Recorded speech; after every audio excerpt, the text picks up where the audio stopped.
Okay, Council, I see that we're live on YouTube. Sorry for anybody watching. There was a little bit of technical delays there, but we are up and running now. I'm going to call the meeting to order. I'll remind Council to please disclose of any pecuniary interest that they may have at the appropriate time throughout the meeting.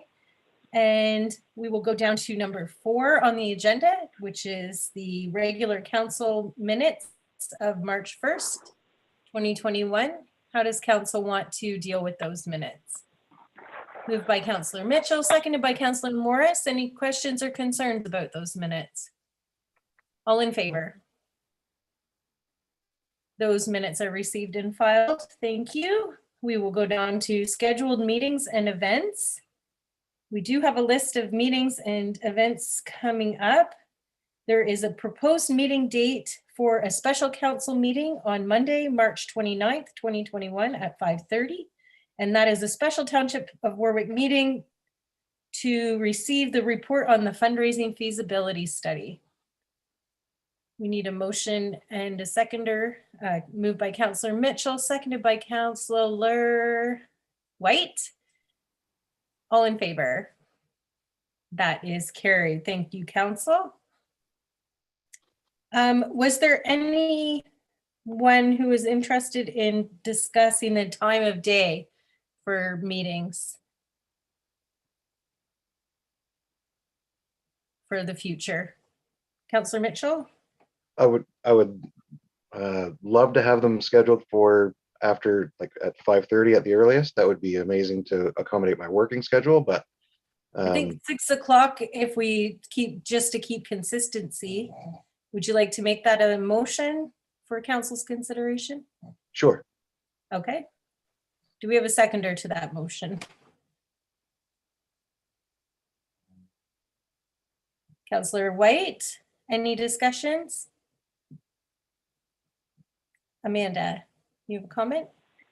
Thank you. Just a note for council that if approved, we will prepare the required procedural bylaw changes and notice of rescheduling of our existing council meetings, which do not meet that schedule. And we can have that prepared for the next council meeting in April. That's fantastic. Thank you, Amanda. Thank you. Okay. All in favor? Amanda? Oh, Can you let me in on my other computer now? yes. We are just getting some technical difficulties straightened out here. There you are, Jerry. We'll just let you connect.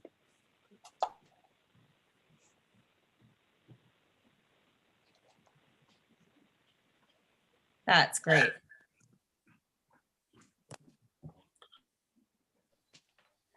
I put your iPad out of the meeting, Jerry, so we now see you through this view. Thank you. Perfect. Thank you You're very much. All right, we will go back to the original question. All in favor of rescheduling our council meetings to 6 o'clock? That is carried. Thank you, council.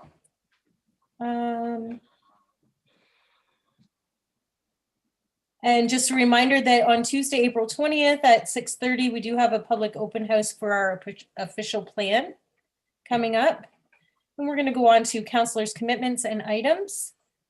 Does anyone on council have any additions to their commitments?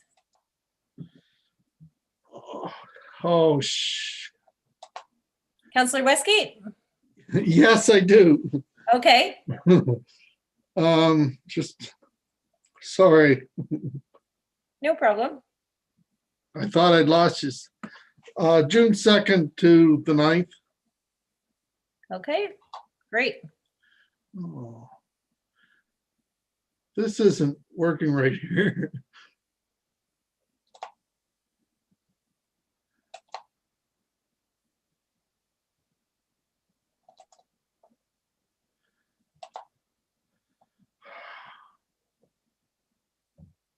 We are all looking forward to the time when we can meet again in person.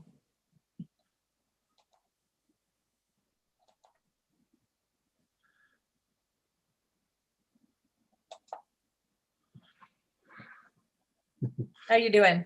Good. Okay, so we're good. We will go to counselors' items. I'm going to start with Counselor Morris tonight. I have two that I was called about since the last meeting, and they're both kind of for Andrew.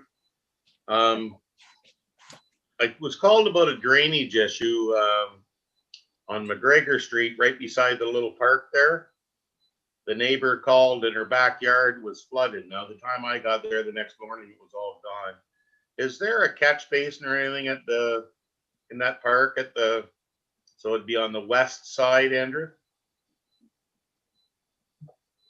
I'm just searching here for the park. So McGregor. I might need some time just to kind of. No problem. No problem. And the other one is, I seen a grader was out today, but I don't know if he had any problems because he done part of Quaker Road and then quit. He didn't go back to the 402. I was back there today and it's rough. I can certainly follow up on their work schedule for the grading. I do know they're out, but. That's all I have. Okay, thank you, Counselor Morris. Counselor White, do you have anything for council today? Nothing. All right.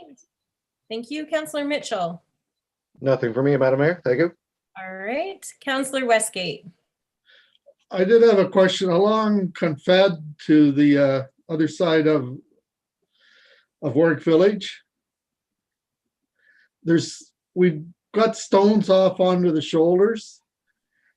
The guy asked me if we could sweep them back up onto the shoulder, but I don't think we could sweep them. But we have gone with a sucker truck before and taking the stones and stuff off in other spots. I just wondered if Andrew could have a look at that. Certainly can. You know where I mean? I know the area. Phil Main's all along that road, really. Yep. And they do keep the grass cut there, so it'd be nice to have some of the stones gone. I can certainly have a look.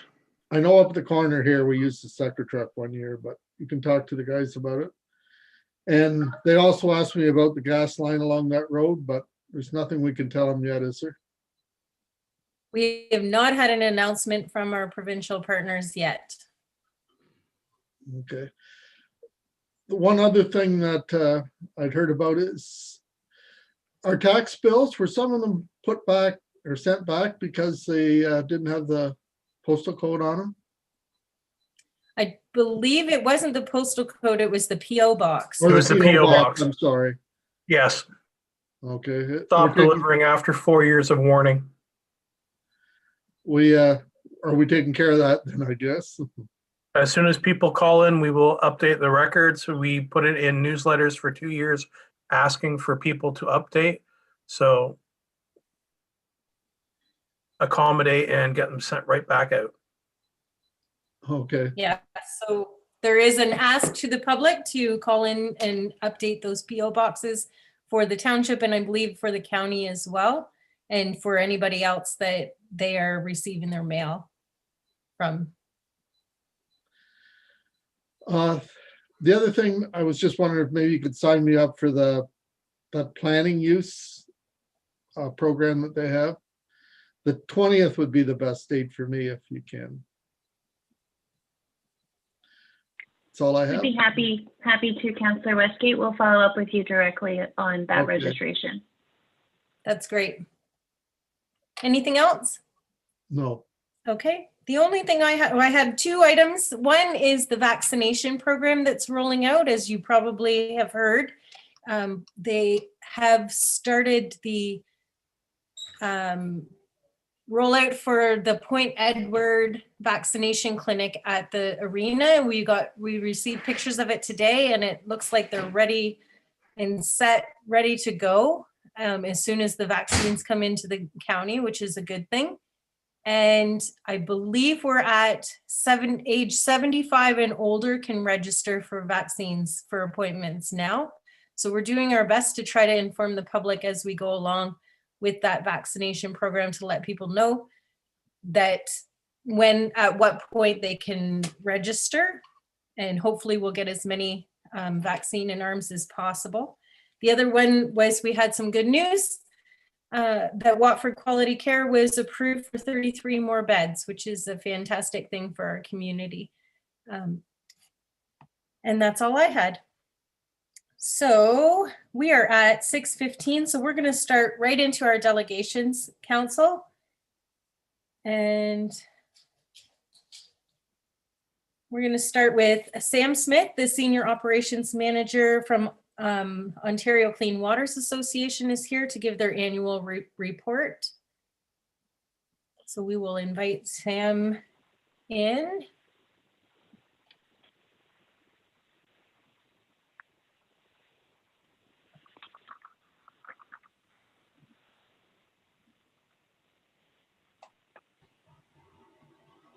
Hi, Sam. How are you?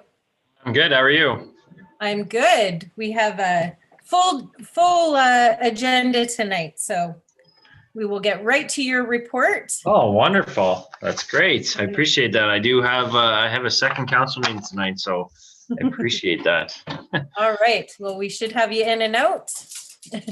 Good. So I don't want to, I do need a motion on one of these. So I just want to check which one which one is on the agenda first, with a section 11 or section 22? We have 11 listed first, Sam. Okay, perfect. Okay, so the section 11 report is just a summary of what's gone on in the system for the year. It gives a brief description of the system that obviously has not changed in the last few years. The one thing I do like to hit the point on is please provide a brief description and breakdown of monetary expenses incurred. Luckily for the Warwick's system, we only really had water main / service repairs and replacements, and a little bit of hydrant maintenance. The rest is all your lab results, and everything is great. The system is running smooth, so there's not a whole lot in that report, which is always a good thing. That's great. Any questions at all on that report, Council? Amanda, did you want to do this as two separate motions or just one? I think only the section 22 report requires a motion. That's correct, Sam? Correct, yeah. All right. I think we Sam, can- you can go right onto that section. Right. So sorry. Yeah. So the section 22, I'll kind of hit the main points. The first page is my process compliance technician, Terry Lynn, wrote the letter to Amanda. I'd always like to point out section 12 of OREG 170-03 requires both the summary report and the annual report to be made available for inspection by any member of the public during normal business hours without charge. The report should be made available for inspection at the office of the municipality or at a location that is reasonably convenient to the users of the water system, which I know you guys usually do a great job of. A couple of other things that I highlighted. The Warwick distribution system operated in accordance with the municipal drinking water license and the drinking water works permit. Section 2, the Township of Warwick distribution system was operated and maintained in such a manner that the water supplied to the consumers serviced by the system satisfied all the requirements in the Safe Drinking Water Act, the regulations, the municipal drinking water license, and the drinking water work permit. The routine Ministry of Environment, Conservation, and Parks inspection was completed on June 12th by 2020 by Paul Tersteeg. This system received 0 out of 249 non-compliance ratings, and as such received 100% for the final inspection rating. And the rest is the appendix, which just kind of give you an idea of the flow. So all in all, a great year in the Warwick distribution system. That is always good news. Any questions, Council? All right, we do have a motion here that the 2020 water summary report and annual report for the Warwick distribution system as required in accordance to Schedule 22 of OREG under the Safe Drinking Water Act be received and filed. That is moved by Councillor Morris, seconded by Councillor White. All in favor? That is carried. You are free to go, Mr. Smith. Thank you Thank you very very much. much, for Your your Worship. report. Have a good night. day. You as well. All right, Council, we have a few minutes before our next delegation, so I'm going to bring you back up on the agenda to our staff items. Amanda, you want to take 8A? Thank you, Mayor Rumbus. So as you can see, I just have two announcements today. I just wanted to firstly acknowledge that this week, as of March 18th, this past week, we have hit a significant milestone in terms of emergency management planning, marking the first complete year of being in a state of emergency ever due to COVID-19. So I wanted to acknowledge that and thank you to Council, our staff team, and our community for your continued support and work as we work through that process that is ever changing. And my second notice today is just a note that we have received notice that the province will be amending OREG 588 of 17, which related to asset management planning for municipal infrastructure. So the deadline to include all of our core assets in the municipality into that plan was July 1st, 2021. We are on track to do that. Probably, I will venture to say, one of the only municipalities in Ontario, or very few. So Trevor and his team have been leading and Andrew working really hard on that. But the legislation was extended out and all the deadlines provided a 1-year extension. So July 1st, 2022 is the timeline. I do believe we're still on track to hit the 2021 target, but wanted to let everyone know of that legislative extension. Thank you. That's fantastic. It's always good to be ahead of the curve on that. Second, we have verbal update from Trevor on the One Fund investment program. Very quickly, even though last year and market made 7.9 Trevor, collective. we are having some difficulty with your sound. I'm sorry. Please move on. I will call back in 2 seconds. No problem. We're going to move on to an update from Teresa Kletchen on the 2021 Homestyle Maple Syrup Festival. Thank you. So the Homestyle Maple Syrup Festival is going to happen again this year due to COVID. And we're aiming for the same weekend of Easter as 2020, so April 4th. We have ordered 1,550 bottles of maple syrup, and they actually are ready for pickup. We're doing event cards so that they'll fit in the packaging, like a little smaller cards that'll have the information on both front and back. And we've sourced photos from Facebook that were sent in last year that we're going to use on this year's cards. And those will be printed and then put in the baggies for delivering. And we're looking at delivering to households March 30th and 31st. So that April 1st is a little bit of a buffer. And that's all I have for now. That's great. Thank you, Teresa. Did you order baggies? Because I know that was one thing that we had. Yeah, I am. I measured at home this weekend because I thought I had one, but I didn't have the right size. So I've got to check on those and then I'll be ordering them locally. Awesome. Yeah, I think the clear ones were better than the paper ones. All right, perfect. Trevor, are we set with your sound? Councillor Morris, did you have a question? Yeah, Teresa, I have 3 volunteers for Rotary who want to be involved. If you just get a hold of me and let me know times and whereabouts, I'll try to get them involved too. Thank you. That's great.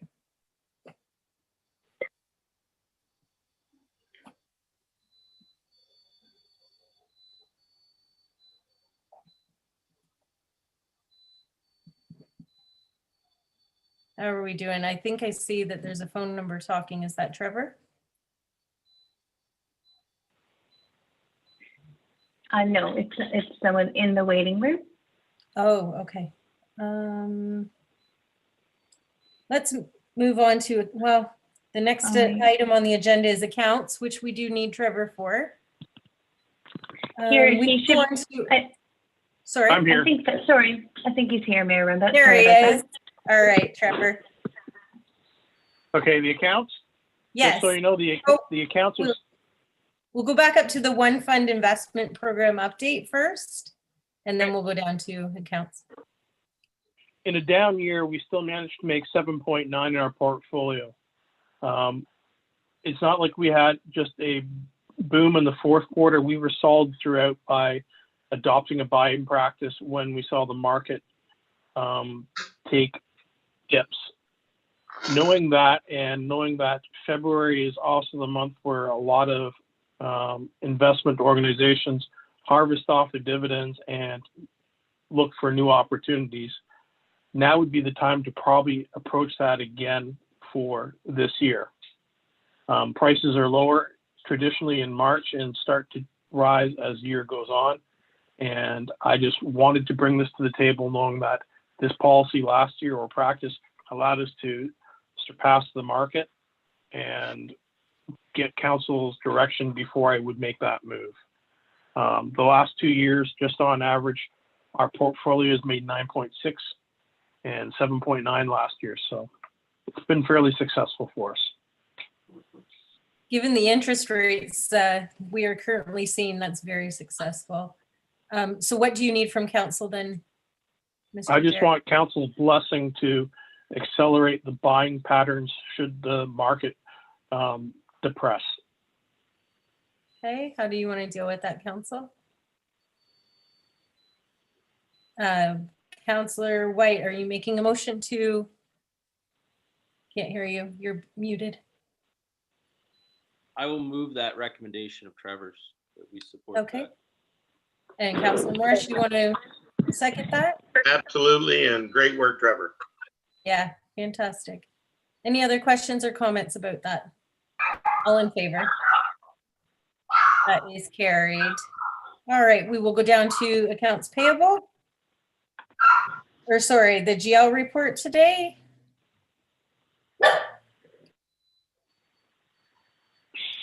It's an animal farm at the council meeting today. Trevor, do you have anything you want to highlight? Yeah, it's generally pretty much status quo. You will see that a couple of categories, we are higher than what we should be for this portion of the year. That is due to the impact of the insurance payment being made in March. So once that balances out for the course of the year, we're fine. As we know, when we had our insurance agent, Tony Camiso, in council, we budgeted a number that was higher than the increase we actually had in effect. Okay, any questions for Mr. Jarrett tonight? All right, we need a motion to receive and file that report. Moved by Councillor White, seconded by Councillor Westgate. All in favor? That is carried. All right, council, we are going to go back up onto the agenda. We have a delegation by Todd Case. So we're going to welcome him to the table tonight.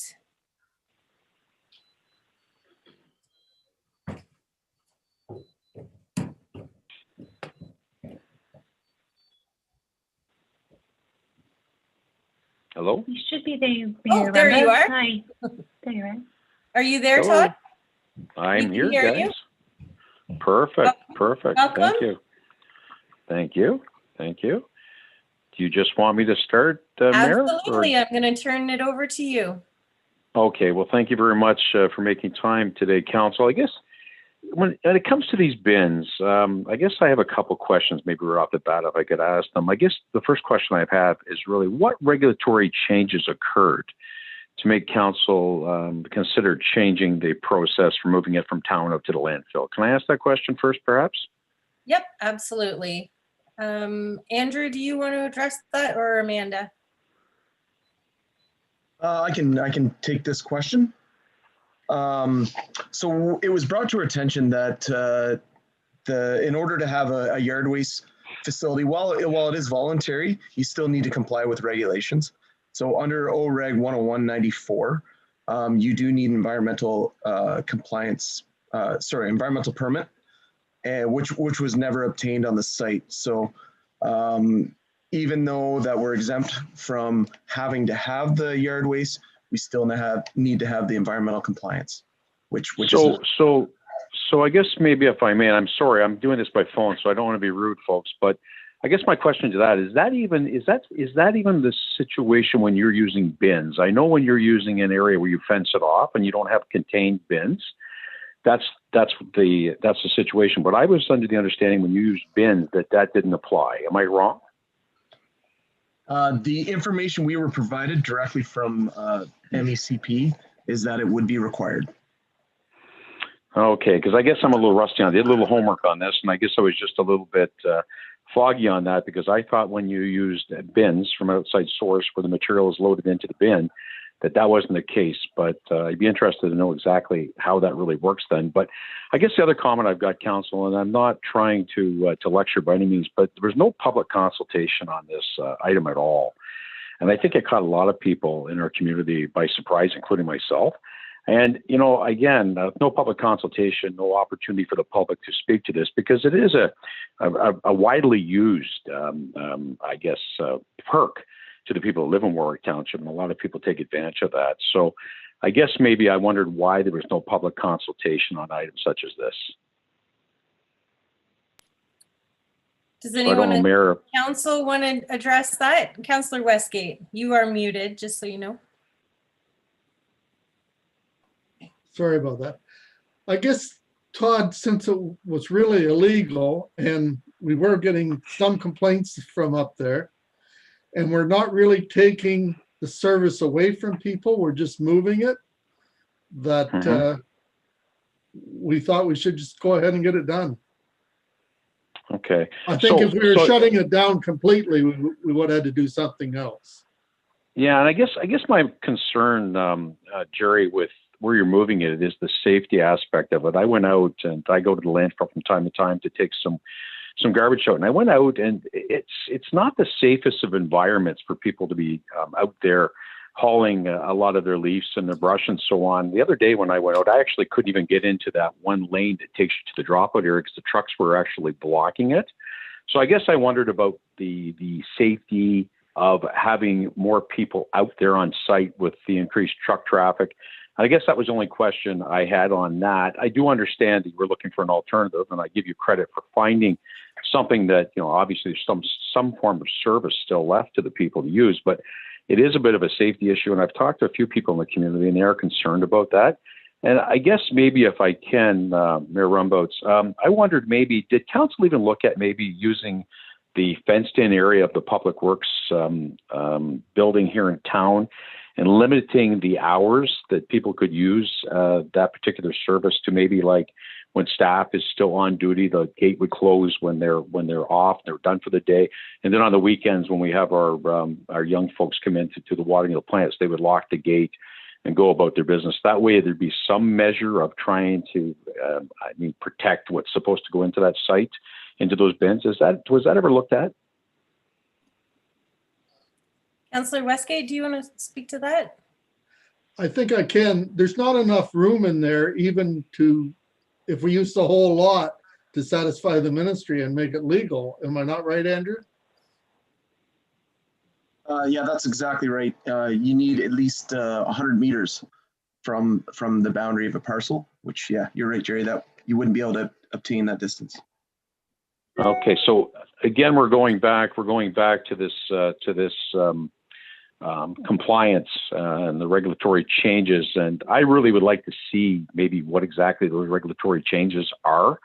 I'm curious because, again, I was under the understanding when you use the bin, and we have the 2 bins, that they act as the catchment of the brush. That's what they're used for, and it's different. I do know it's different when you are just coming in, dropping them on the ground in a fenced-in area, but because we're using the 2 containers, I thought the rules were different. And again, that's just what I've seen in doing my research, but that sure doesn't mean that's the way it is. So I'm not second-guessing you, Andrew, but I'm just looking for a little bit of clarification, perhaps. Andrew, do you want to go over what the regulations are for that type of a site? Yeah, well, I think I'll just clarify that we did in fact have an officer from MECP look at our two yard waste facilities specifically. So they did come out, they examined both sites and then they provided the feedback. So this is directly related to our sites we have going. And that's where Okay, so I'm sorry, go ahead. Go ahead. So did the municipality call the ministry and have them come out and take a look at it, or did the ministry come in on their own? I asked them the ministry for guidance. Okay. So I guess council, like, and again, I don't want to go on and on and on, but I guess I just want to make the point that it's a service that's very much used in the community. Yes, does it get abused from time to time? Yes, it does. That's where I think maybe some harsher restrictions perhaps could help in keeping that site a little bit cleaner. The one point I wanted to make, I was up there this weekend along with other people using the site, and the bins weren't even open. So there was an awful lot of brush and stuff on the ground. When I first went up, I was actually a little disappointed. I thought, come on, people, we got to keep this cleaner. But I investigated to find both bins were closed, weren't even open. And that made it impossible for everybody to even put their leaves, their brush into the bins. And I was told by one other person there that the bins haven't been open for a while. I don't know that to be true, but to me, it's not a very inviting situation for people when they come up there and the bins aren't even open. And then, of course, they put it on the ground, and that's not pleasing to the eye, nor does it probably meet any kind of environmental standards. So, again, I was just curious, did council know that the bins weren't even open? I was not the bins aware. Been kept shut? Yeah, and I was up there this weekend, and then there was a few of us, and I actually climbed up and took a look, and the bins were empty, but the bins were closed, and I'm told that they've been closed in the past as well. So again, you take that for what it's worth. That's what I was told, but I did witness myself this weekend that the bins weren't even open. So I guess when I look at a situation like that, when the bins aren't even open, you're inviting people just to dump it on the ground and make a mess because they can't get access to the bins. So it kind of defeats the purpose of having them there when people can't even open them and get in to access them and use them. So no, basically, council, that's all I really wanted to do tonight. I just wanted to bring it to your attention that there's an awful lot of people, myself included, that are concerned with moving them out to the landfill. As far as the safety aspect of it goes, yes, we'd like to keep the service. I know it's your job to try to find an alternative with the ministry situation. But I guess I was just hoping that maybe there was another way of dealing with it in town, maybe perhaps in the public works area. And as Jerry's pointed out and Andrew's pointed out, it doesn't meet the standard, and that's too bad. I do have concerns as far as the safety goes with people going out to that landfill, a very busy site, and hauling their waste out there. And again, the roads, even like the actual entryway was blocked the other day when I stayed in line for 10 minutes. So again, I'm not here to beat you up, council. I'm just here to try to find perhaps if there was an alternative to be able to keep it in town. So I appreciate the time and the conversation here today. Thank you very much. Councillor Westgate, you had your hand up. Did you want to add something? I guess I was just going to add on for the doors being open. They always were open. Last fall they were open, but it didn't seem to matter. People just dumped it at the back of the bins. I backed my truck up on the weekend and dumped the leaves over the top, and it was no problem just stand on the back of the tailgate. But yeah, but not everybody has a truck, and I was out there with some of our folks that are seniors, and again, what do? You can't access it if you got two bins and the doors aren't open. It just doesn't seem to make a lot of sense to a lot of people.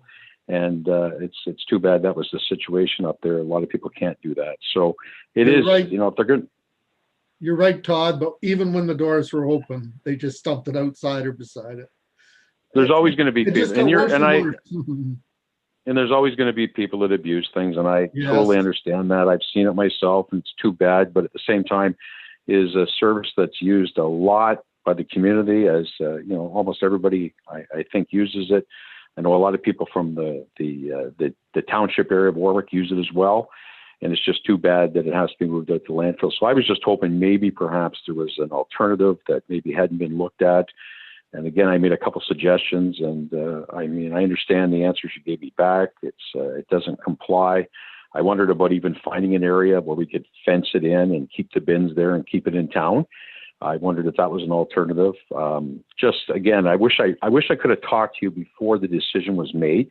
And I go back to the piece on public consultation. It would have been nice if people could have had the opportunity to voice their concerns and maybe some other ways of handling it, and had that discussion with council. But don't get me wrong, I know it's an issue that the ministry was involved in and you had to deal with it, and I'm sure not beating council up, but it just would have been nice if we would have maybe could have found another way to keep something opened in town, that's all. Councillor Morris, did you have a comment? Yes, Todd, I was out there the other day and I also was basically pinched in by the size of the trucks. But Yes. 5 minutes and I was a clear run to the bins and back. As far as the safety up there, it's well barricaded in that. I don't know where the concern of actually dumping the waste is a safety hazard. Well, Wayne, when you've got the large trucks in there, and like when I was out there, I was 10 minutes. I actually took some pictures, and I was 10 minutes. Okay. And the more traffic, certain times of the day, there's more traffic out there, as we all know. But it is a bit of an issue. It's a concern for some of our seniors in town. Obviously, they've stated to me that they have concerns. It's not a convenient situation. It's very nice that it's in town here and that yes. we can utilize it. We don't have to drive up and down the roads. The other issue you're going to run into, and it's not council's issue directly to deal with, but people are going to drive down the roads with their pickup trucks full of sticks and leaves, and it's going to fly out of the back. You know what's going to happen. I know what's going to happen too. And like I say, there's no perfect solution to this problem. But I guess what I was hoping is that maybe perhaps there was a way of keeping something in town, maybe something different, maybe different rules and regulations, but that we could keep it in town and find a happy medium. And again, that's why I go back to the public consultation aspect of things. I always found it when I was in your shoes that was a great tool to utilize when you could actually measure the temperature of the community and see if anybody had any other ideas. But at the same time, I do understand you were dealing with the Ministry of Environment, and you called them in and they gave their opinion. And once they do that, I understand that it's something you have to act on. So I will leave it at that, Council. And if you, I just wanted to let you know, Todd, that your bringing this to our attention was very helpful. I appreciate you doing that. It made me think of the situation in a better way.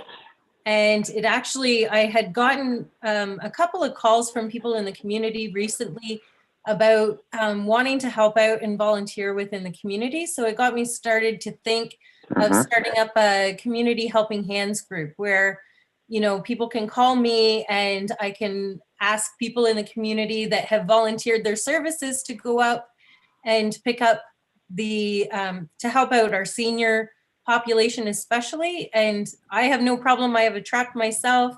I'm sure, I'm looking at council, I'm sure many of them would like to help as well. So I'm going to be working on that in the coming weeks and trying to set it up before the spring when people are beginning their yard work. So I really appreciate you bringing this to our attention, and I'm sure that together as a community we can make this work for everybody. No, and again, Mayor, it's all about the communication of the whole thing, right? I mean, if you're going to do something like that, I applaud that. Anytime you can help out the people of the community, it's a good thing. But it's how it's communicated, and it's not the easiest thing to do anymore. Let's be honest. We don't get the media attention that we used to, like all small communities. So it's finding a way to get the word out there to people that there is an opportunity.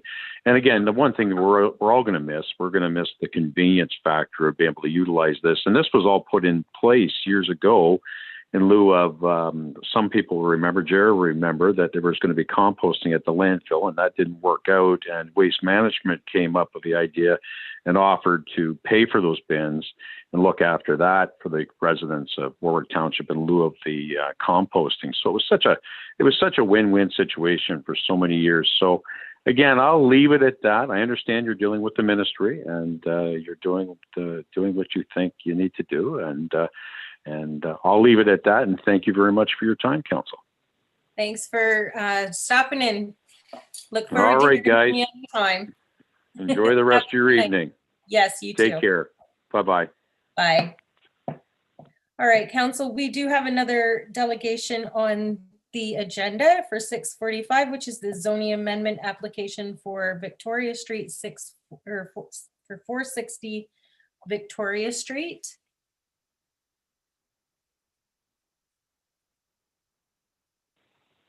So Mayor Rumbas, I will let in everyone in our waiting room. We do have a number of, it looks just like phone numbers from members of the public that registered to be part of the meeting as well. And just a reminder that as the members of the public speak, we would ask that they state their name and address for the record. Thank you. Councillor Mitchell, did you have something? I saw. Excuse me. Thanks, Madam Mayor. I was in touch with the Integrity Commissioner this afternoon, and through a discussion there, I've decided to be totally upfront and declare a potential conflict of interest with that. The potential rezoning could affect the property value, so I just want to have that out in front. Okay. So just so you know, you will need to submit that in writing to our clerk. Will do. Just so that it's on the record. Thank you very much for that. So Amanda, if you want to let everyone in. I believe, Mayor Rumbas, we welcomed everyone in. The applicant's name or representative, the agent, is Michelle, and I can see her here. I think she can hear us. There she is. Okay. Hi, Michelle. Hi, how are you? Good. I will ask anybody who is on the phone or not on camera to please mute their microphones until they're going to be speaking. And I'm going to announce that the next item on Council's agenda is the holding of the public meeting with respect to an application to amend the zoning bylaw and Council's consideration of a bylaw to amend Warwick's zoning bylaw 121 of 2012 on lands described as Plan 4, Lot 134 West, Point Lot 135, Part Lots 142 to 145 RP 25R3538 Part 1, known municipally as 460 Victoria Street in the Township of Warwick. The purpose of the bylaw amendment is to revise the current institutional zone to permit residential 3 uses. The purpose of this amendment is to permit the conversion of an existing retirement home into a 20-unit apartment complex. Ms. Gubbles, what was the method of giving public notice of this meeting and the date that the notice was given? Thank you, Mayor Rumbas. So notices were sent by regular mail and posted on the property on March 5th. Thank you. And any persons requiring further notice of the passing of the bylaw should give their name and full mailing address to the clerk before leaving the meeting. Any persons present who wish to make oral or written submissions should provide the clerk with their name and full mailing address. Sorry. Also, all persons wishing to address the bylaw should ask their question through the chair. We are going to proceed. The clerk will now read any written submissions.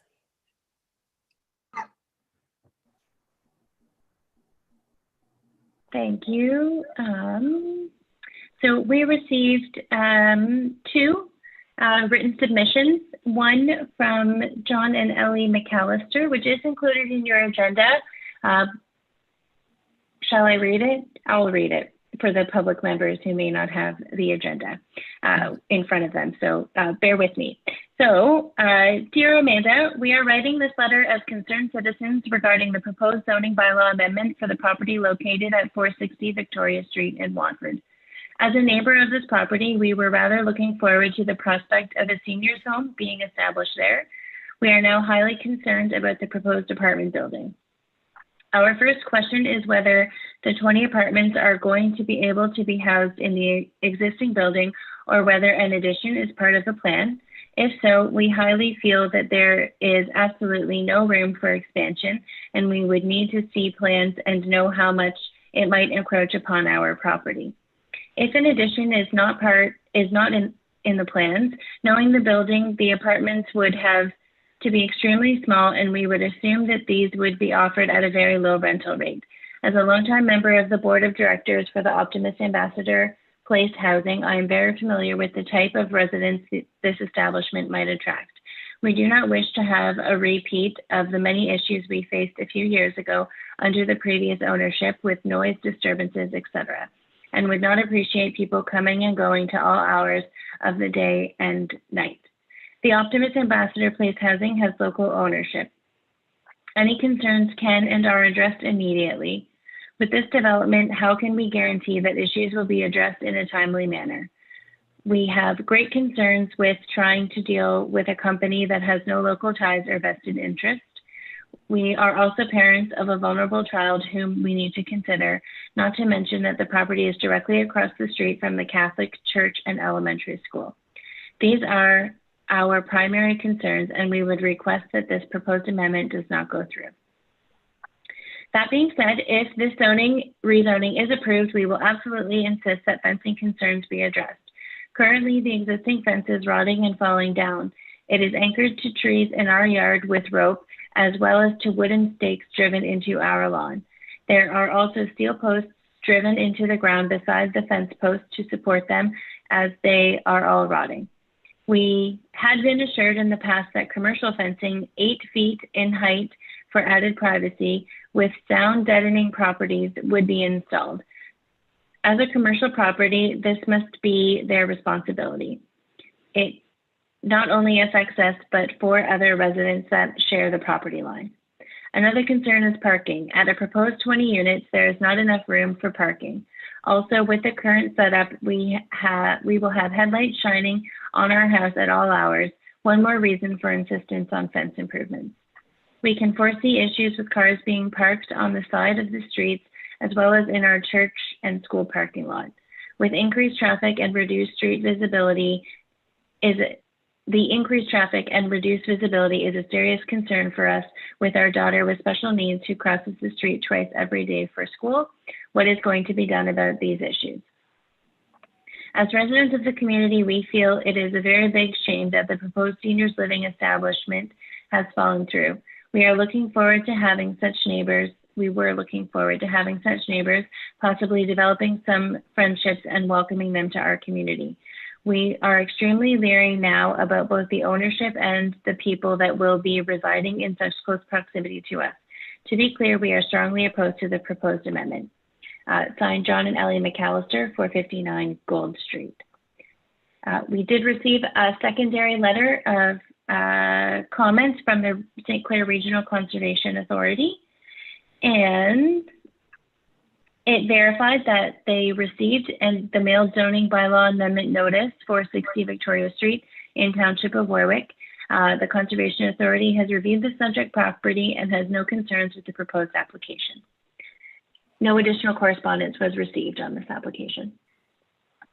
Okay, thank you. And we will now hear from our planner for his report. Great, thank you. So in terms of just a summary, so Brock Development Group has submitted a zoning bylaw amendment application to revise the zoning at 460 Victoria. So their plan is to convert the building from a retirement home, which was previous use, into a 20-unit apartment complex. The applicant wants to rezone the property to add uses typically found within the residential R3 zone, or residential 3 zone, to the existing institutional zone, thereby providing flexibility to the future use of the site.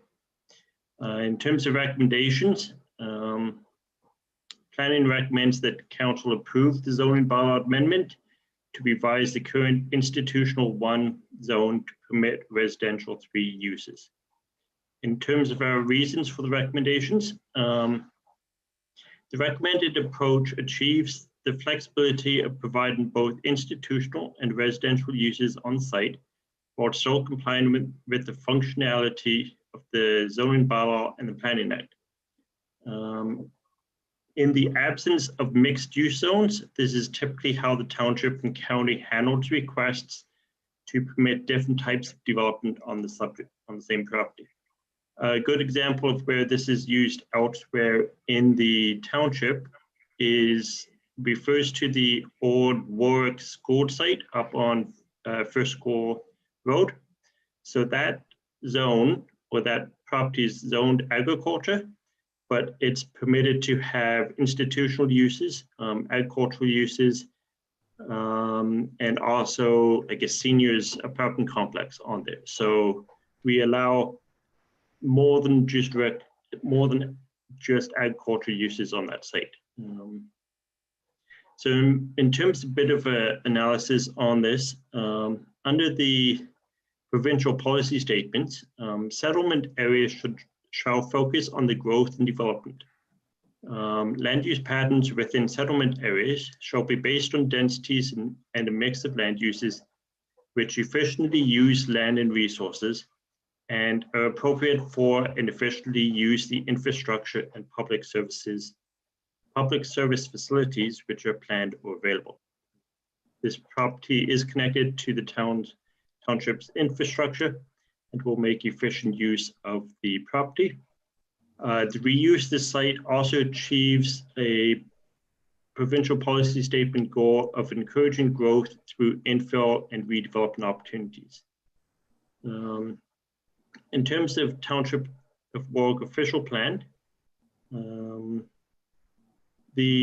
existing residential areas, an increase in residential density may be considered where the scale and physical character of new or renovated residential dwellings are compatible with the surrounding area and where municipal and community services are adequate. In terms of this proposal will, as it involves a high density development, it is subject to site plan control and must complete the site plan application process. The official plan does lay out a number of guidelines on what constitutes compatibility. So the following criteria should be reviewed in assessing the compatibility of a proposal with the area in which is proposed. So criteria are determine whether the proposal will disrupt the established uses of adjacent sites, create disruptive or visual impressions which negatively affect the urban quality of the area, or generate activity, noise, and traffic levels. The proposal for high density residential development in a relatively low density residential neighborhood may have impacts on adjacent properties with regards to noise or visual impacts such as light. So this concern has been expressed in the adjacent landowner's letter. Through the site plan process, which this development will go through, screening such as a fence or a hedge or some sort of vegetation could be added to the property to reduce the visual and noise impacts from this development on the neighbors. In terms of zoning, the proposed, so this amendment is a site-specific amendment.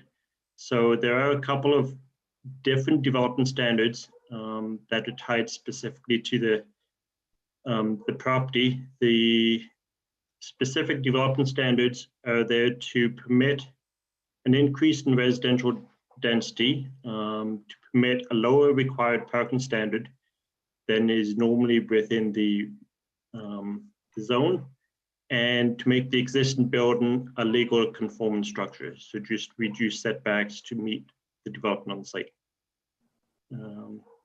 So pretty much our recommendation is the proposed amendment should be approved. So that's a summary of my report. Thank you, Mr. Ruff. We will now hear those in favor of the bylaw first, and then hear presentations from those opposed. Would anyone like to speak in favor of the bylaw? Ms. Dornbush? Thank you, Madam Chair. My name is Michelle Dornbush. I am the owner of Brock Development Group. I'm the owner and also the applicant of this property. Although the owner is 460 on Victoria, I am also a part owner of that as well. The other owner of the property is my brother. His name is Donald Gertz, and he is a local resident. So just to give some brief background with regards to that, I know there was concerns raised by the resident letter. I'm born and raised from Arkona. I am local. My brother also is still local. He continues to reside in Arkona. So we are definitely not outsiders to this area or unfamiliar with the community at large.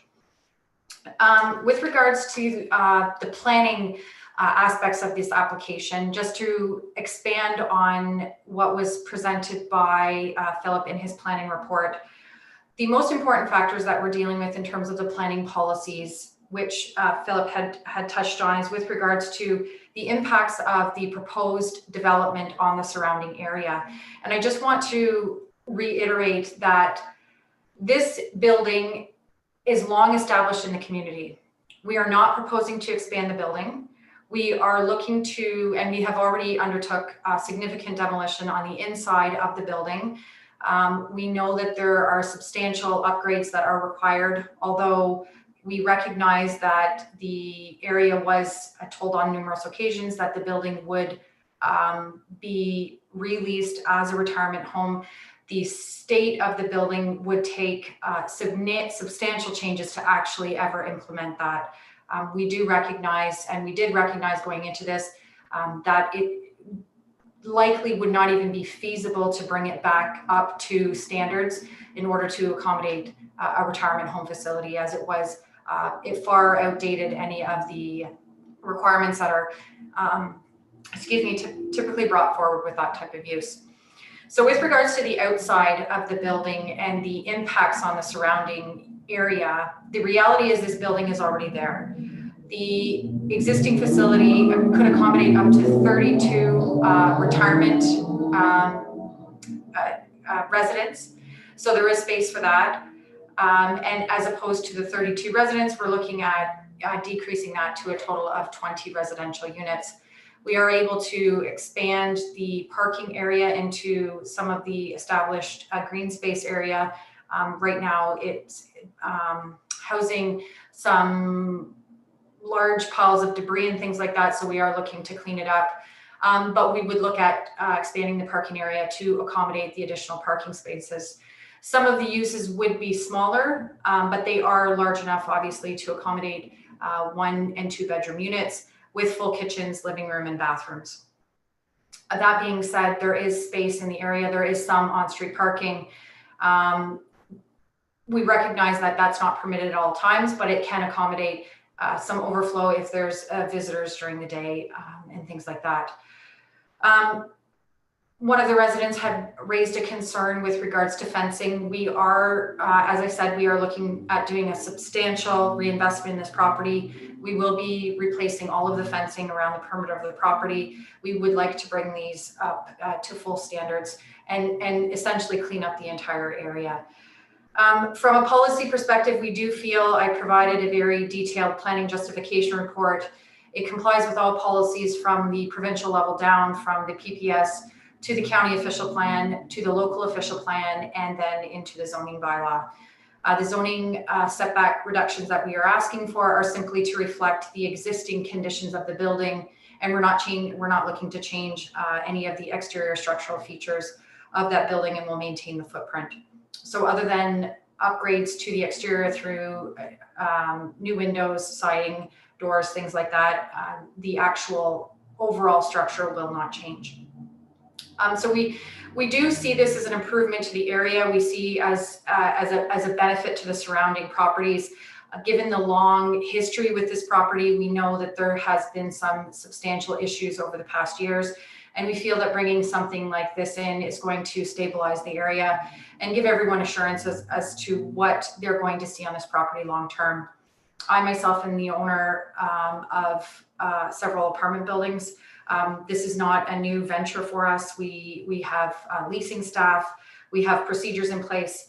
So this would be a piece that would join our existing established rental units that we already oversee.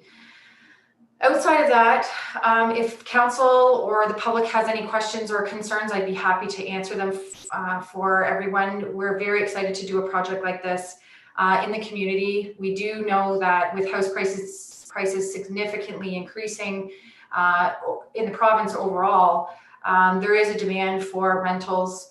There are many people that are no longer being able to afford new homes, even in smaller communities, as house prices continue to increase. And there absolutely is a lack of rental units.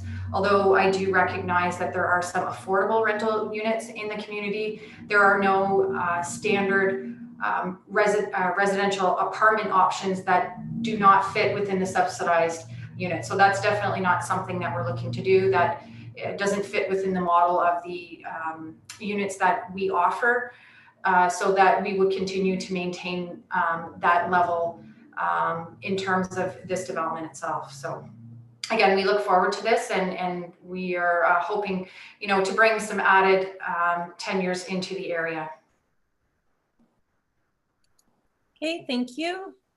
Would anyone else like to speak in favor of the application? Anyone who is interested in speaking to oppose the application? Yes, please, Mayor Jackie. Okay, Mr. McAllister, can you please state your name and address for the record? Okay, my name is John McAllister. I live at 459 Gold Street, Watford, Ontario. Thank you. Go ahead. Okay, first I want to acknowledge Michelle. Thank you. There is some things that I was going to address, or that I'm still going to address, but I have written up a statement that I wanted to read, and so that I don't get sidetracked and mixed up, I'm just going to follow my statement that I wrote, but you did address some of the issues that were on it, so thank you. Okay, first, I want to thank Council for giving me the opportunity to address them tonight. As you have probably read in the letter that was submitted, we have concerns about the proposed amendment. With all the work that has been happening there already, it seems like it has already been promised, the rezoning, but I hope our voice can still be heard. Okay, we have many questions, which again, Michelle has answered some of them, but I'm still going to read from my statement. What sort of apartments are they going to be? Are they going to be one bedroom? Are they going to be family oriented? Are they going to be cheap rent geared to income? We have no idea what they are planning on putting in there. Is there any data from the township that shows there is a need for this type of facility?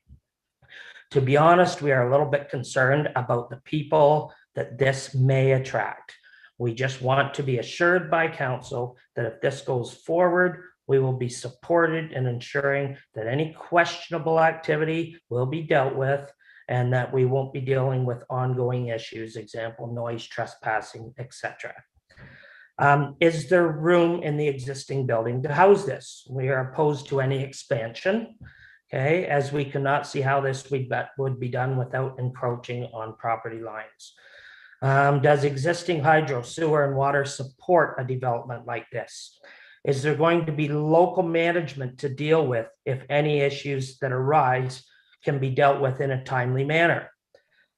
Again, we talked about geared to income. And again, the fence around the property absolutely needs to be dealt with for privacy noise. This affects us as well as 4 other surrounding properties. The current fence is falling down. A section actually fell down last week in the wind. On my property in my backyard, there are ropes tying the fence to my trees. There are stakes driven in the ground with ropes holding the fence up, and there is steel T-fence posts against wooden posts that have rotted off that are holding the fence up. We are concerned about the noise. The way the parking situation is right now, if it doesn't change, all the headlights shine directly into our backyard. So we are concerned about headlights and noise from people and cars coming and going, at I would say all hours, but at whatever, how an apartment building would work. Parking is also an issue. Yeah, how is this being dealt with? There is not enough parking there for 20 units. We do not want people using the streets as their everyday parking. Our daughter, which most of you know, has Down syndrome, and she needs to cross Warwick Street twice every day to get to and from the school bus. So it is essential that her sight lines are not impeded by cars parked on the side of the street. We were looking forward to having a seniors living in there and thought that this was going to be a wonderful, affordable option. And we were a little disappointed, but it would have been a much more welcome change to our neighborhood. To make it long and short of it, in closing, we just want to go on record that we are opposed to the rezoning, but we're willing to deal with it as long as there are compensation amendments made that are going to, help us. I guess that's all I had to say. Thank you, Jackie. Thank you, Mr. McAllister.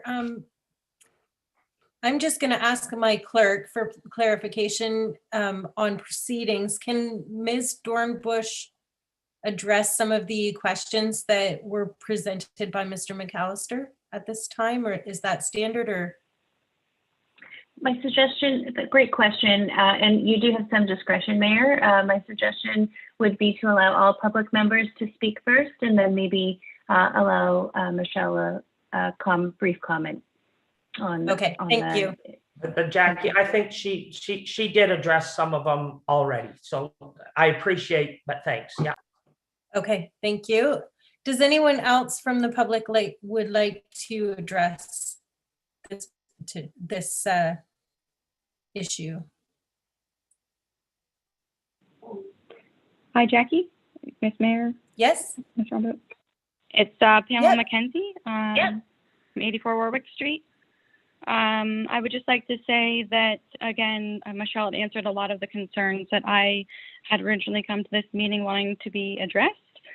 I am also very concerned with the parking situation. There is lack of parking around the building on Victoria Street. So without using the church and school parking lot, as permanent parking spaces, I don't believe there's enough. Michelle mentioned that there was going to be 20 units, 1 to 2 bedrooms each. So just even 20 cars, I don't believe could fit behind there, and parking on the street, as John had spoke his concerns about, is concerning to me. Like, that is a hill. We have a very busy road on Victoria and Warwick Street.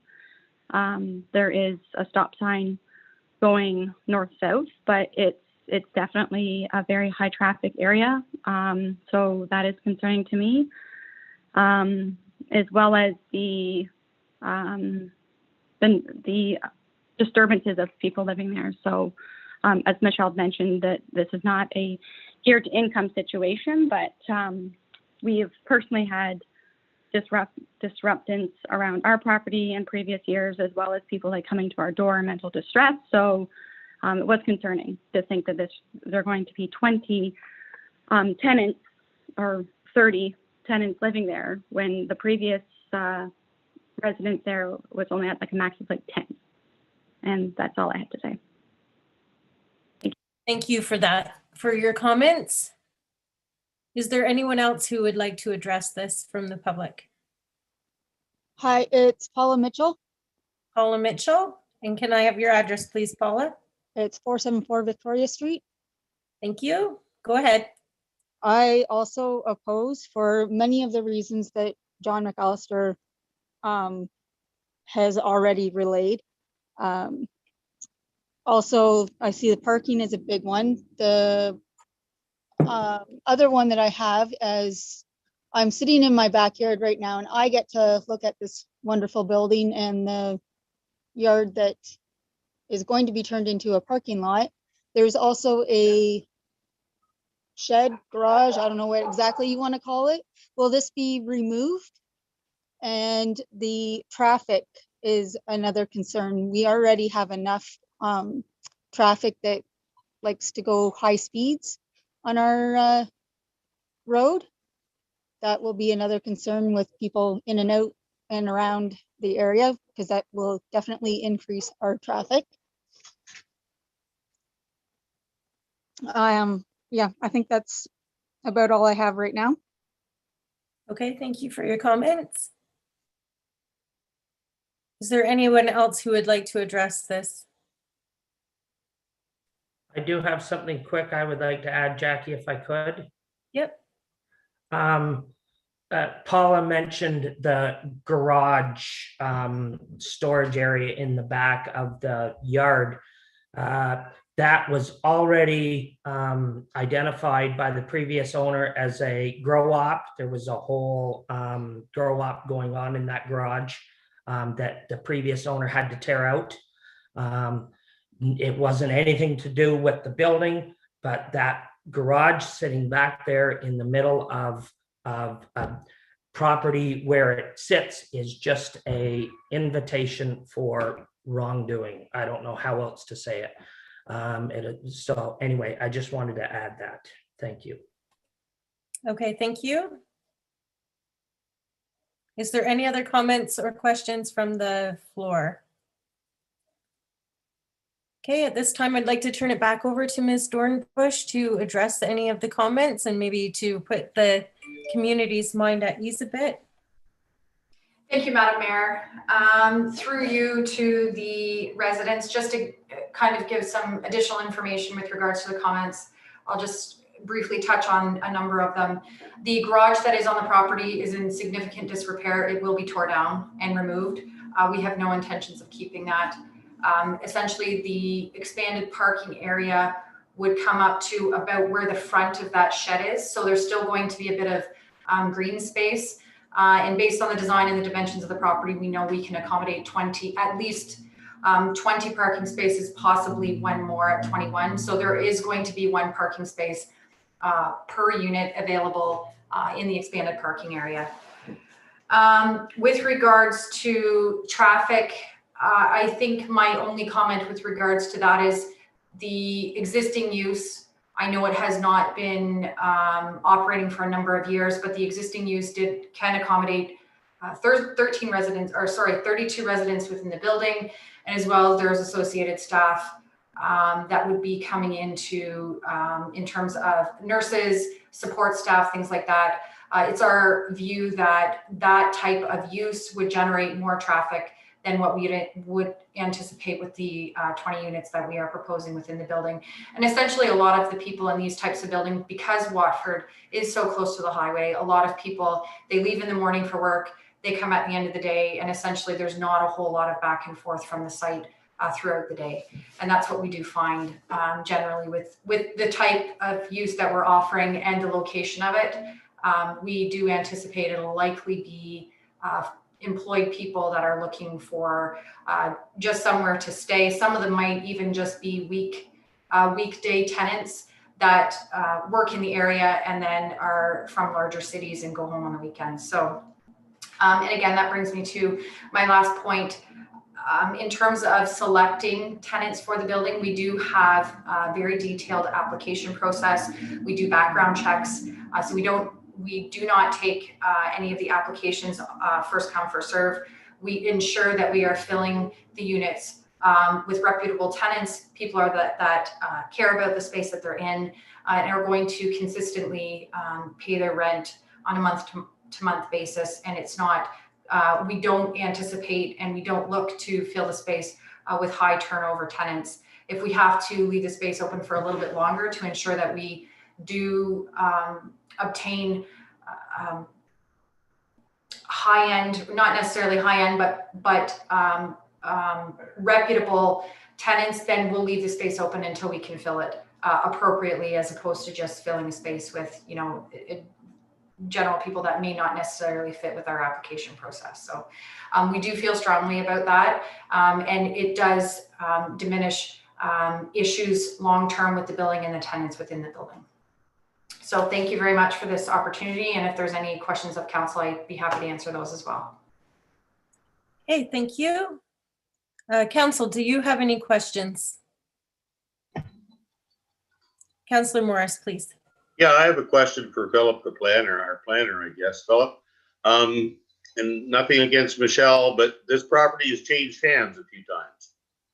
And Michelle has been very good to say what she's going to do, but that doesn't mean that the next owner, if there was one, may follow up on it. Is there something in the site plan that says they will have so many parking spaces and they will fix the fence? Okay, so there's two parts to that. So the zoning bylaw amendment does have a minimum parking requirement in there. I believe it's 1 unit per dwelling unit, 1 space per dwelling unit. The standard for residential 3 zones, multi-dwellings, I believe it's 1.5 per dwelling unit is the standard. Given the size of the property and the size of the units, we're looking at just dropping that down 1 per dwelling unit. So this way we cut down on numbers of parking. The retirement home actually had a higher parking requirement. The retirement home had 1 per dwelling unit, and there were 28 units in there, plus 1 for every two rooms. So that put you up to 42 parking spaces required for the retirement home. So it had almost double the required parking spaces. So we're actually cutting down on the amount of traffic in the area.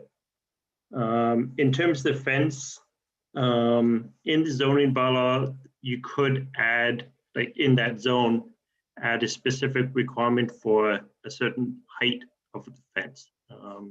We have put that requirement into a couple of zones, in particular the zoning for the Watford Roof Trust property. There is a requirement that adjacent to I believe there's 2 residential zones or properties there, that they had to put in a, 2.4 meter fence. So it's just shy of 8-foot fence. So it could be written specifically into that zone that you can put up to, say, an 8-foot fence. Under the fencing bylaw, at the moment, the maximum height is a 6-foot fence. Since it's abutting a residential zone. If it was up against, say, the church on the west side, it could go up to a 10-foot fence, but since it's a residential zone, it's limited to 6 under the current fence bylaw. But if there's an exception in the zone that says you can go up to like 10 feet, or it must be at least so many feet, then we could regulate it through the site plan process. Does it make a difference that the structure we're talking about is 3 stories high? So, I mean, it hangs 25 feet over our fence. No, typically the maximum height of fence, even in industrial zone, is 10 feet. Very rarely do we go higher than that.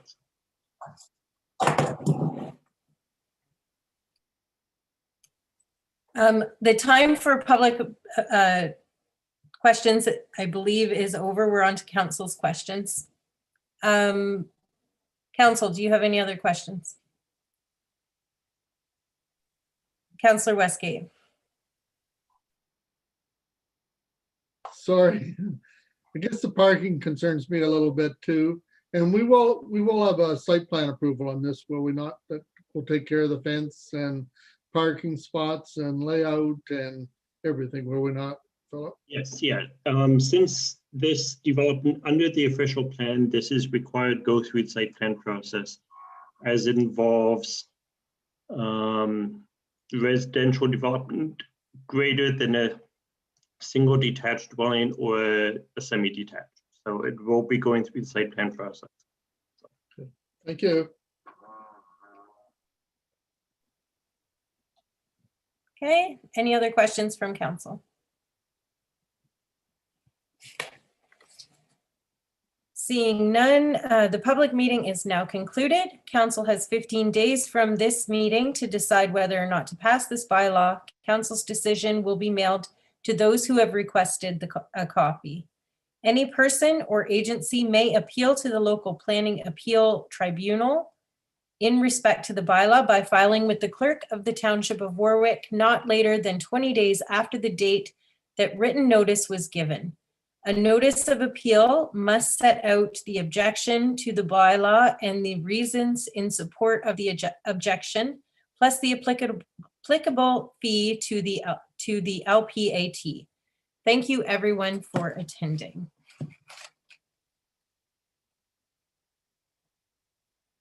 All right. Thank you, Council. We are running a bit behind here, so I'm going to go right into our next delegation, which is John Hendricks and Rhea Davis and Mary Lou Tanner from Niagara Planning Group on our official plan update.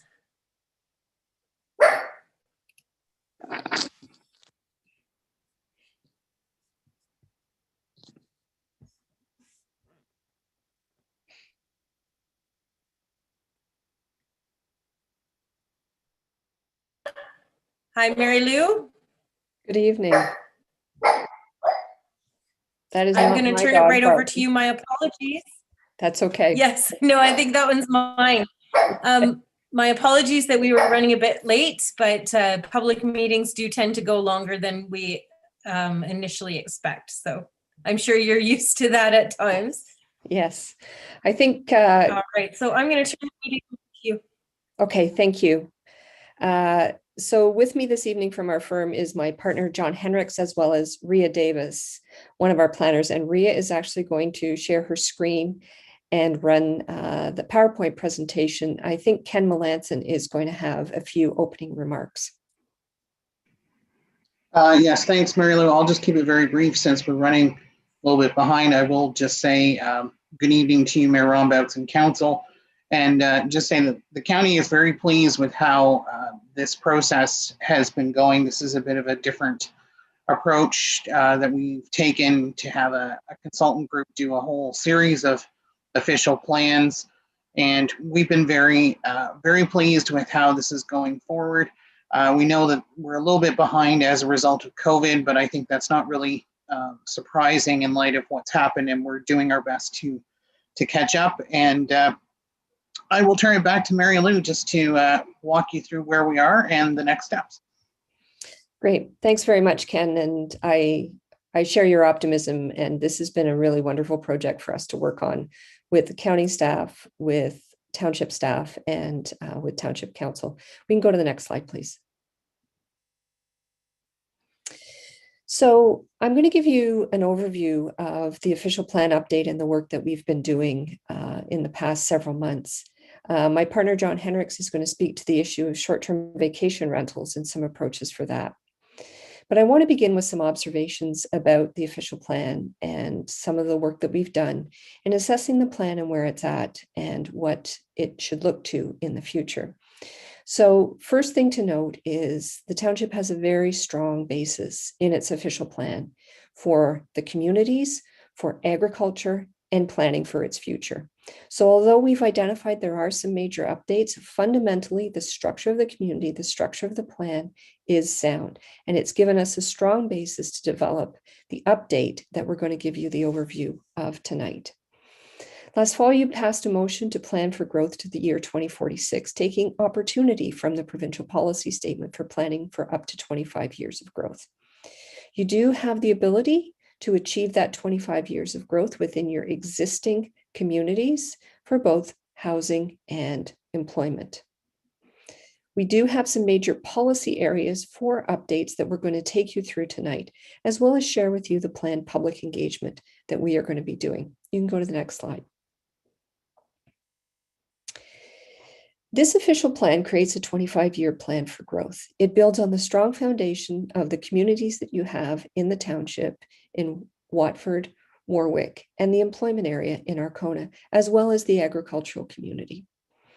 We've confirmed the importance of the commercial areas, particularly downtown Watford, as well as what we are calling employment areas where industry will locate and create new jobs in the township. There's strong support for agriculture and farmers with some new policy opportunities that I'll share in a few minutes. And we've created the opportunity for focused community growth and especially supporting the existing areas where housing and jobs will occur. You can go to the next slide. Now, this is an interesting slide because I want to share with you some observations about population growth.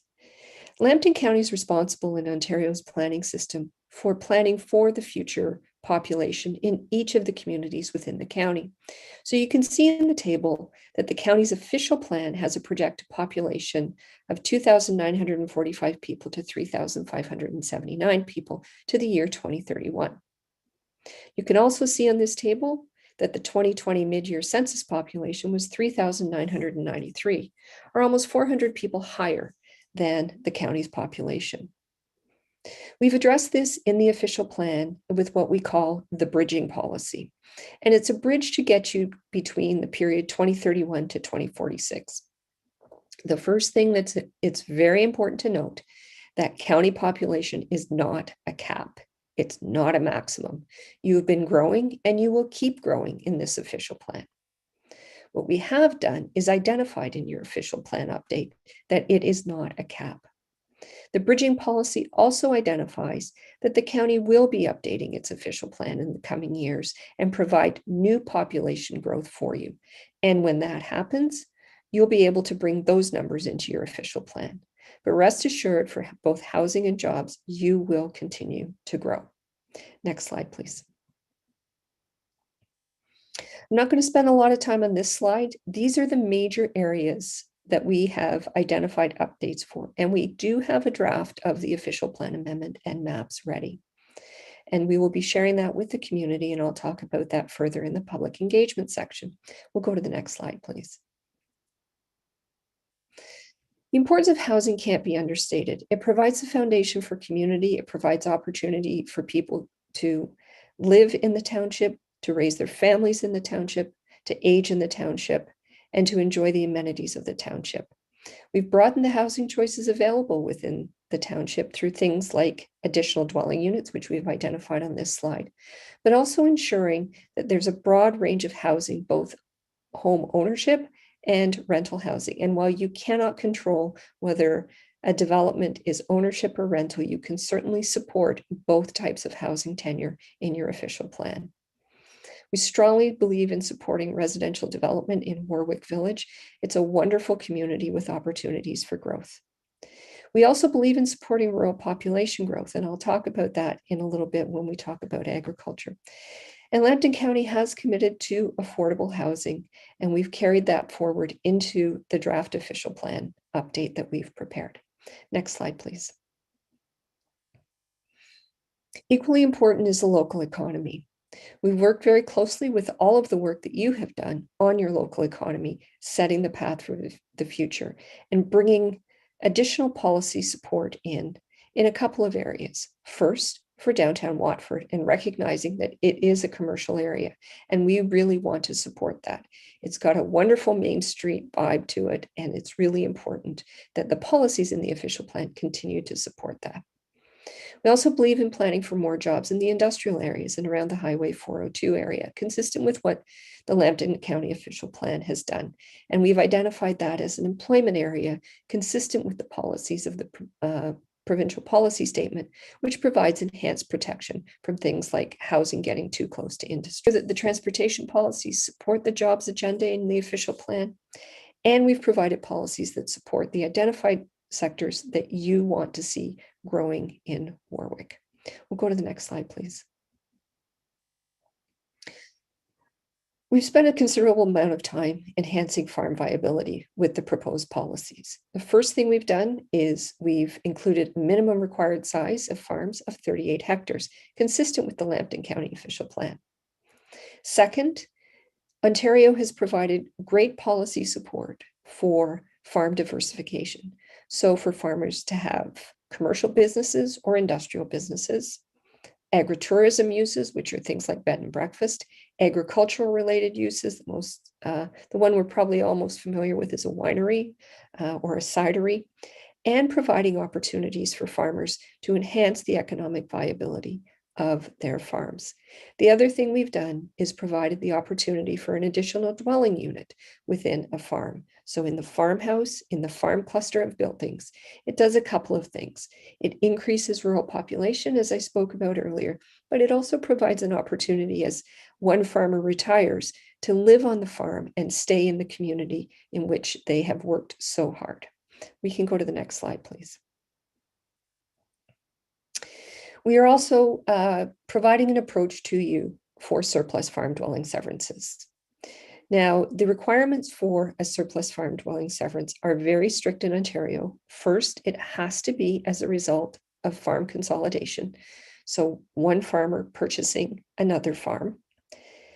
We are recommending some process pieces that are fundamentally important to protecting the agricultural land base. First, the dwelling must exist as of the date of this amendment being adopted. And what that does is it allows a baseline of when farm consolidation can be considered. It also allows you and your staff and county staff to use up-to-date air photo imagery to understand when the houses exist, and also use the building permit records that you have to ensure that the house existed as of the date of adoption. The second is more of a process piece, and we recognize that this is a new policy area for the township. So what we have included in the draft official plan update is addressing the process in this way.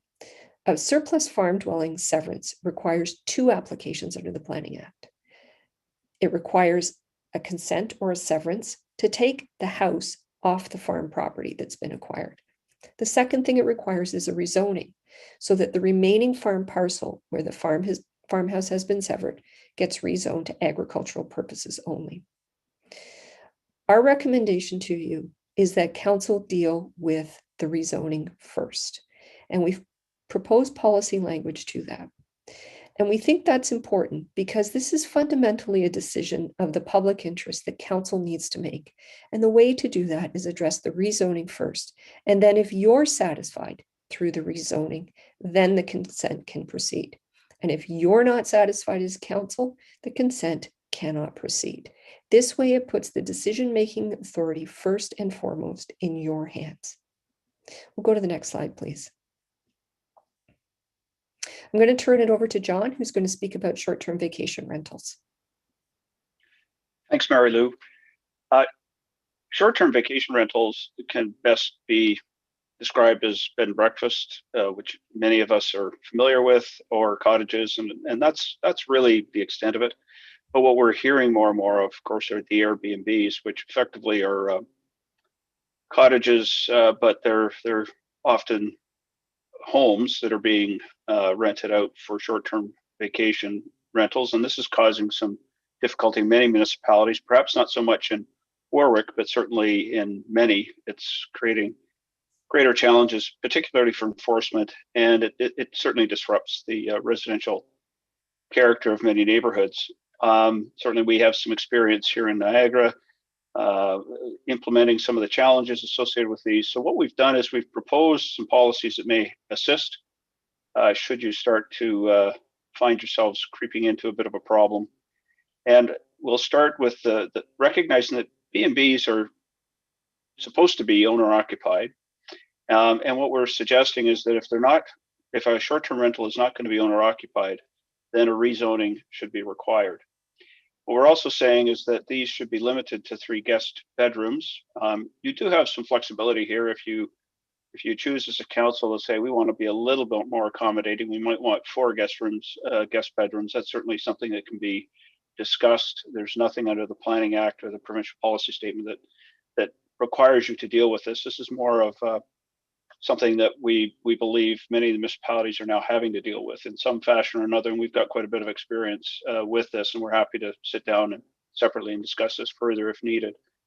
So then the new short-term vacation rentals that have more than 3 guest bedrooms would be subject to a rezoning and site plan control.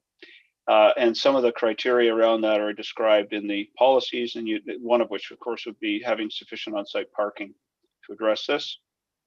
And the other point to consider here is that the additional dwelling units that are now being permitted by the Planning Act, those additional dwelling units are intended for permanent residents, not short-term rentals. So we would want to ensure that the policies and the bylaws prevent additional units from being used as short-term rentals. And that's effectively the slide, and we can take questions obviously on this later, Mary Lou. Thanks, John. We can go to the next slide. I want to turn now to green energy, and this is an area where there's been a lot of changes in the legislation in Ontario, and it's important to capitalize on that in the township's official plan. So the first is that all green energy projects will require a rezoning. This puts the decision-making authority in council's hands, and it's important to note that your decision will be the final say. Green energy applications will not be appealable to the local planning appeal tribunal. So that rezoning through your processes and public input and your decision-making is the final word. We have provided recommendations for additional policy support on how to assess those rezoning applications within the township as well in the draft. We'll go to the next slide, please. This is an area that a lot of communities are facing and trying to deal with the change in cannabis legislation in Canada and Ontario permitting recreational cannabis. So we've provided some policy choices to you that we think reflect where it's best to locate this type of growing and where it's not appropriate to have this type of growing. So first is permitting indoor cannabis growing in industrial areas, and it is narrowly defined within the proposed policy updates. And it would be subject to site plan approval, so you can deal with things like lighting, security, fencing, stormwater management, parking, driveway access, and all of those important details to make sure the site is well designed within the township. Within the agricultural area, it will be permitted indoors only, but it will be subject to a rezoning and site plan approval. And we've done this because quite often we're experiencing that growing in the rural and agricultural areas, the facilities can be larger and they can have more impacts in terms of odor, but also truck traffic and vehicular traffic for employees. So that rezoning gives you the opportunity to assess the size, the scale, and the impact through the rezoning and similar site plan approval. We are recommending that outdoor cannabis growing, which some municipalities are seeing come forward in a farmer's field, so an outdoor growing in a farmer's field, that it not be permitted. And anyone interested in doing that would require an official plan amendment and a rezoning. And that's a very high bar to get over and will likely be one that you won't see because you have provided other policies, but also made it very clear about outdoor growing in fields. And we've also suggested policies on how cannabis growing facilities will be reviewed. Lighting and odor become very, very important in addressing these and making sure that neighbors are not impacted. We can go to the next slide. The natural heritage system, which is wooded areas, forests, streams, creeks. This is an area of the official plan where there's a significant update. There have been significant updates to the county official plan, and we've brought forward policy recommendations to bring your plan into alignment with it. As you may recall, and I'll speak to in a minute, there are 3 categories of features in the county official plan. Group A are the most protected. You shall protect those.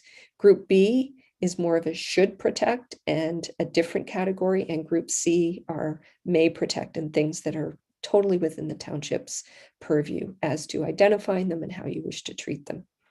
It's important to note that development site alteration within Group A features is not permitted in accordance with the county official plan, except in accordance with provincial and federal requirements. And we have prepared updated environmental impact study policies for the Group B and C features, identifying what's required, ensuring that the scope and scale of study is appropriate to the proposal under consideration. As well, we've identified circumstances where you may wish to reduce or eliminate the requirement for an environmental impact study. We can go to the next slide, please. So just as a reminder, these are the Group A and B and C features. And Group A are things like provincially significant wetlands, coastal wetlands, which you don't have, locally significant wetlands, and certain types of habitat for threatened and endangered species and fish habitat.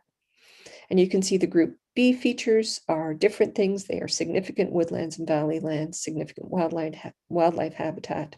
And group C features are things like linkage features, some of the aquifers and groundwater recharge areas, and other surface water features that you may have local interest in protecting. We can go to the next slide, please. We've also provided flexibility in administering the plan, and I've given you some examples this evening in terms of what I described earlier about the bridging policy and dealing with the population forecast, the environmental impact study, where we've certainly provided wording that gives you flexibility in how you interpret the policies and apply it to the appropriate scope and scale.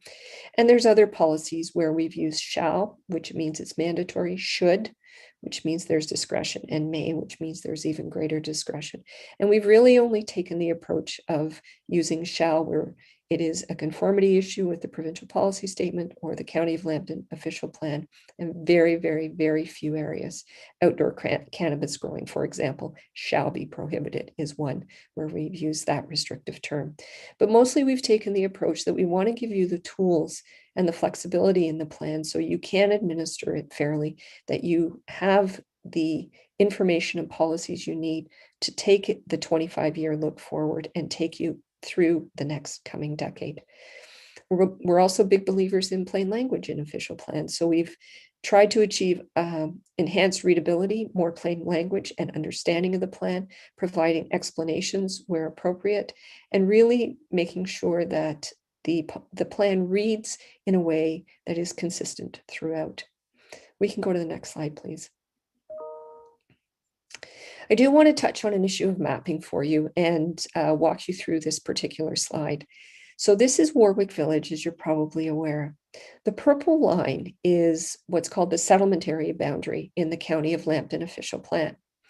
And we've circled two areas in red because you can see if you look first on Elizabeth Street that the county's purple line dips below what's in your settlement area in Warwick Village, which is the darker beige colored area.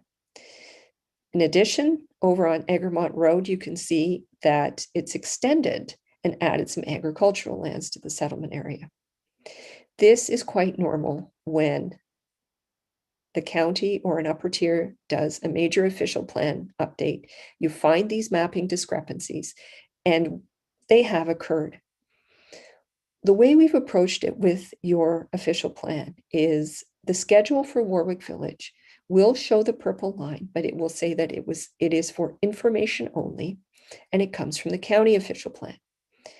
No one is interested in taking development lands out of Warwick Village or any part of the settlement areas in the township.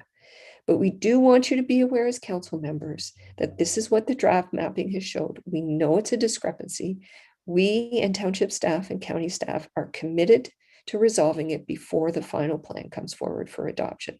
But we didn't want you to be caught off guard with this mapping discrepancy.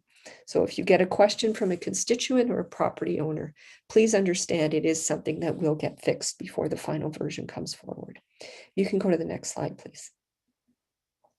I want to share with you the planned public engagement that we have. Tonight, we are sharing with you the overview of the update to the official plan and the proposed amendment that we have prepared. We did complete the mandatory agency circulation and sent it out to the agencies earlier this month, requesting their comments by the beginning of May. In the month of April, we will have the statutory open house and the statutory public meeting. So we'll be back with you as council at a statutory public meeting. And you're also invited to the open house as well. We will do a second round of public engagement in June. And the reason we're doing that is through May in the agency comment and through April with the open house and statutory public meeting, we expect feedback that will lead to changes to the draft official plan. So we want to be able to share that with you in the community in a public forum so you can see the evolution of the draft and give us feedback on the proposed changes based on what's going on in the public engagement process and what we're going to hear in the public engagement process. Once we're through that, we anticipate being back with you in July with the final version of the official plan for update for your adoption. We can go to the next slide, please. I'm going to conclude now by sharing with you that your official plan is a strong foundation for the next 25 years for the Township of Warwick. And that's something to be incredibly proud of. Although it seems like there's a lot of policy changes, these are things that have changed since the last update that you did.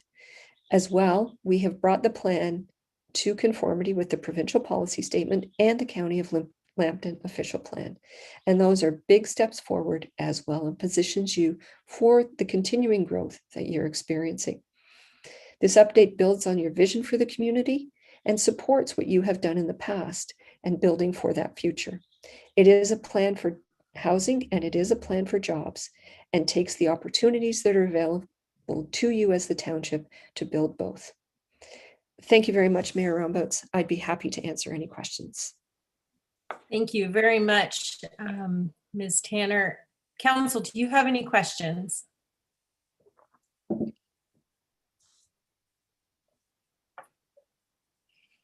Don't see any. It's always a good sign of a good presentation when there's no questions. I don't see Amanda on the screen. I'm wondering if we need a resolution to receive and file that report. No? Hi, Mayor Rembus. It's not necessary, but it's completely up to council's discretion if you'd like to. Okay. Since there, Councillor Mitchell, did you have a question or did you want to move to receive and file that? Oh, I was just going to move to receive and file. Okay. And do we have a seconder to that? Councillor Morris, all in favor?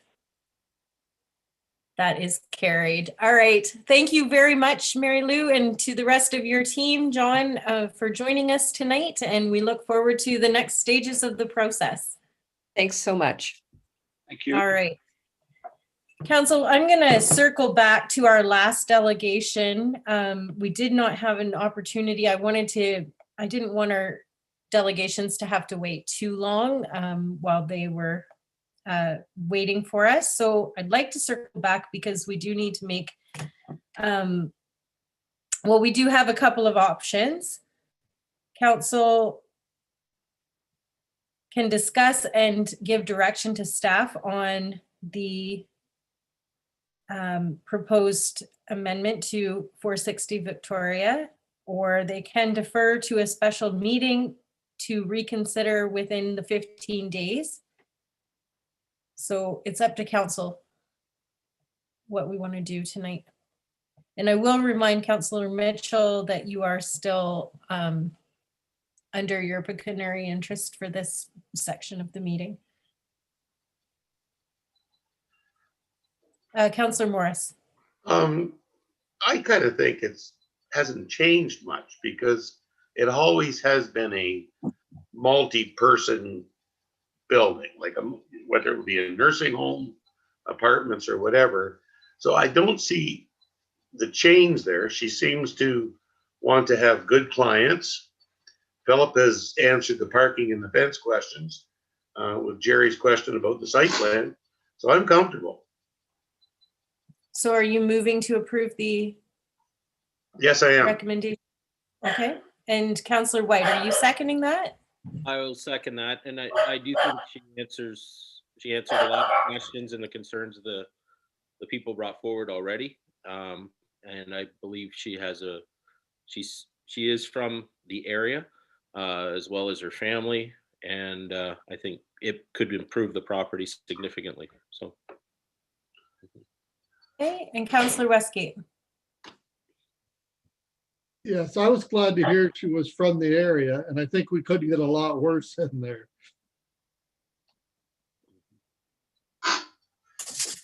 I agree, and I think that building has changed hands and sat empty for a number of years, and that's never good for a building in a community to do that. And I think she had some really good responses to our public inquests. Is there any other comments or discussion on this before I call the vote? All in favor? That is carried. Thank you, Council.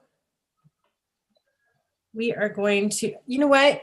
I'm going to suggest a 5-minute bio break. I would request that anybody who's staying on the meeting please stay in the meeting. If you want to shut your camera off for 5 minutes, that is fine. We have been in meeting for 2 hours, so. I will wish you all a good evening since the planning items are done. And thank you very much, Ken. you guys answered all the questions I expected to answer. So job well done for me. Good, good. Are we done with Philip tonight, Amanda, or? Yes, thank you both for joining us. We'll let you get on with your evenings. Thank you. We will resume again at 8 o'clock. Thank you.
Sorry, Jackie. No, that's good. What? I come in to turn the computer on and stuff, and I couldn't find Zoom anyplace. That happens for sure. Don't worry about it. It was fine. It was usually right on the side there, but. Oh, well. It happens to me all the time. Stuff like that. Oh, sorry about that, guys. I needed a minute or two. You're not the only one. Okay, good. I got to change chairs. My chair was as hard as a rock. I kept going like this, trying to get my butt uncomfortable. But we're ready now. We're pumped. Yes.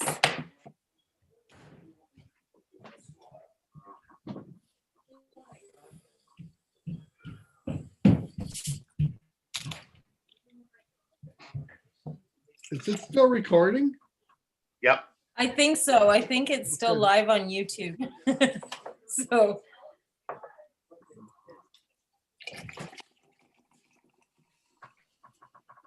I'm not sure how hard it is to switch on and off of that. And I think they want to keep a recording going. So.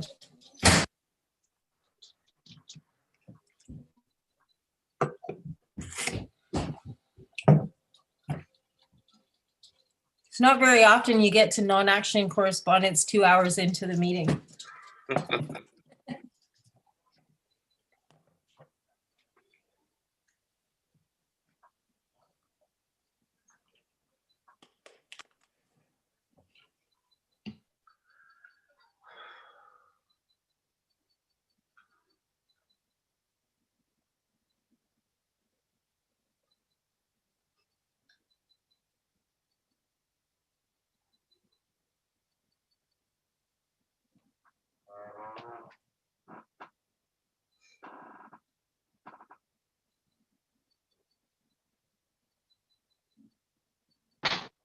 Oh, that went well.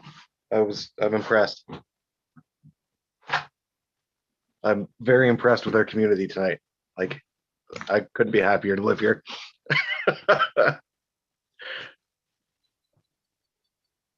Oh, you're muted. Yeah, I was just saying, we are still live on YouTube and we're still recording, just so everyone's aware. Mhm.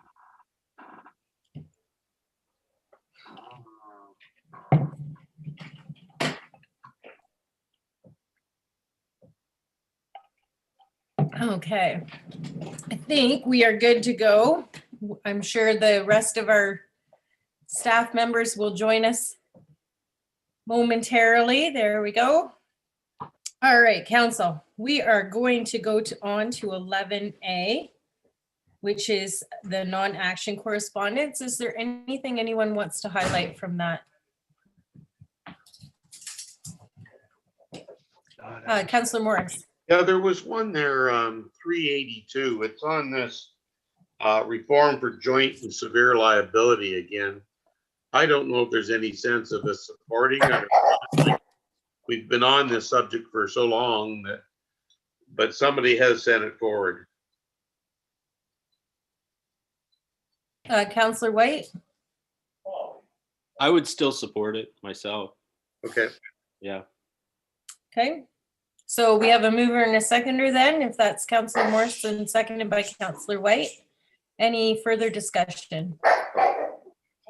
Okay, all in favor? That is carried. Anything else we want to highlight or look at tonight? All right, we do need a motion to receive and file the remainder of the correspondence. Moved by Councillor White, seconded by Councillor Westgate. All in favor? That is carried. We have no action correspondence, so we're going to go right on to 13A of staff reports, which is the current municipal service levels and COVID-19 impacts.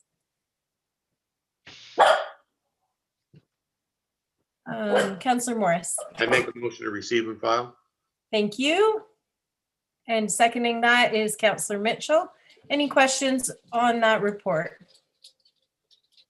All right, all in favor? That is carried. Thank you. Going on to 2021 corporate priorities. We need a motion to receive and file that report. Moved by Councillor White, seconded by Councillor Mitchell. Questions or comments on that report? All in favor? I just wanted to say that was a great report, Amanda. I really found that interesting and look forward to seeing all of those turn to finished. Going on to C, which is the proposed terms of reference for the development committee. Need a mover and a seconder for that recommendation. Moved by Councillor Morris, seconded by Councillor White. Any questions or comments on that? All in favor? That is carried. Thank you. Approval of municipal correspondence on municipal drains and landfill inspections reports. So there's two there. Can we handle both of those in one motion, Amanda, or would you like to? If council is comfortable with both items as presented, one motion would be perfectly fine, Mayor Rumba. Okay. How does council want to deal with those? Councillor Westgate, do you want to move both of them or one? Both of them? Okay, and do we have a seconder to that? Councillor Mitchell, any questions or comments, additions or omissions? All in favor? That is carried. The deeming bylaw for Pine View Crescent. Is that what we're, did I miss something? No, we're good. How does council want to deal with this one? This is critical for their build, I would take it, is it not? Yes, this is the first step for the extension and renovation. I will move it. Okay. And seconding that is Councillor Mitchell. Questions or comments on that? Councillor Morris. Yeah, they've driven up the subdivision here. Have they got any intention, or is there any forward of developing it actually? That's a very good question.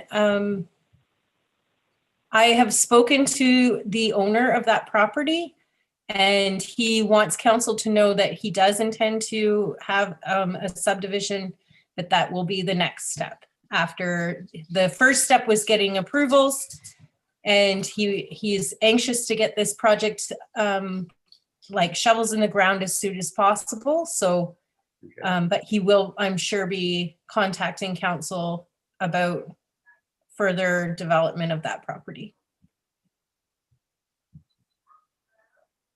Any other questions? All in favor? That is carried.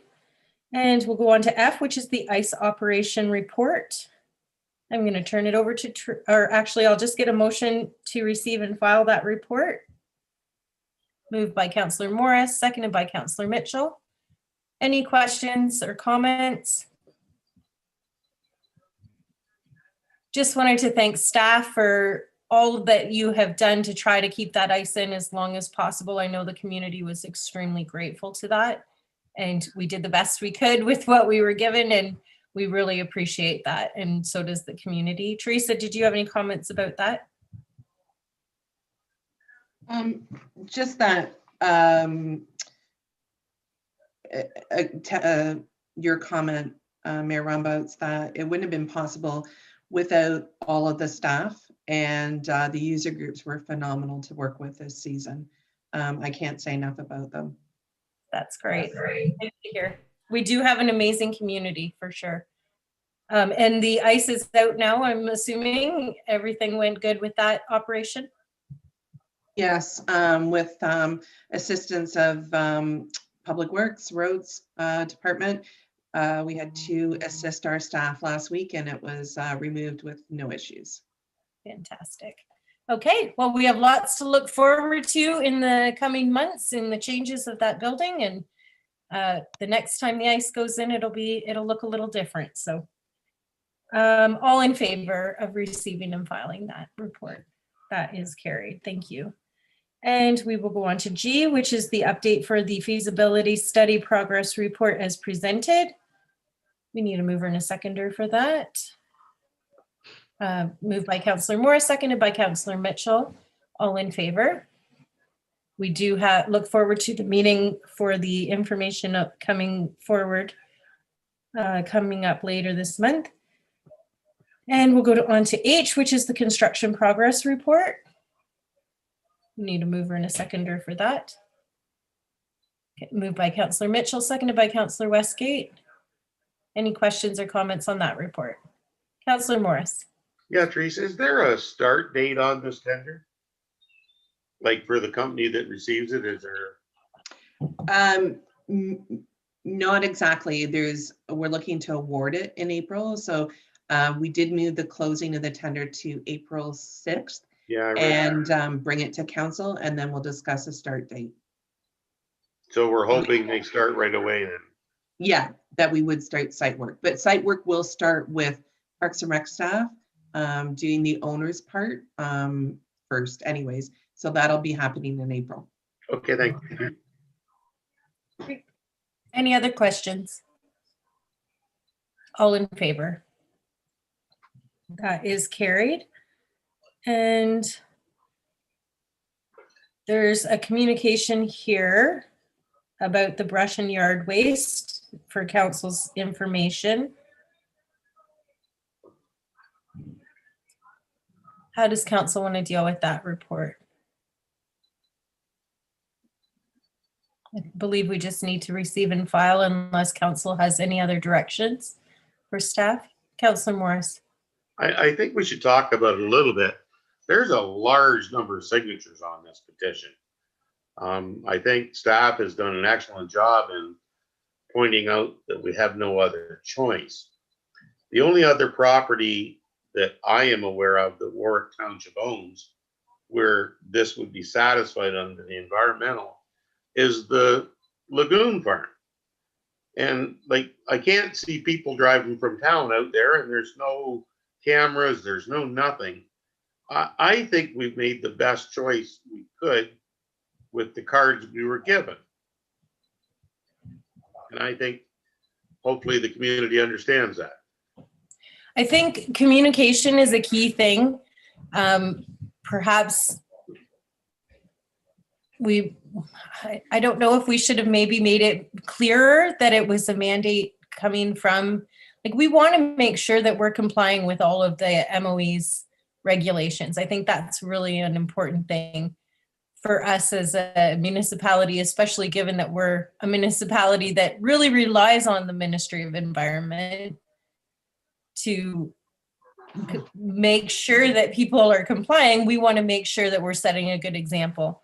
So I really don't think that we did have any choice. And I like the idea of helping out seniors in the community. I have no problem with doing that. I miss serving my community. So it gives me an opportunity to get out and help people. And knowing the rest of council, I believe that you guys feel the same way. So Councillor Westgate, did you have a comment? I was just going to comment. I've really had nobody complain to me personally about it. I've had a few people say that it's a good idea. It's always a mess up there. So I've had more people agree with us than go against us. I did have a call from one resident who was more asking questions about it than complaining. And once I explained to him why we made the decision we did, he totally understood. And so I think that's a big thing. We know that the best communication method is word of mouth. So we've seen the people who have signed the petition. We want to make sure council is maybe communicating one-on-one with them, just to let them know kind of where we were at. And I think the majority of the community understands.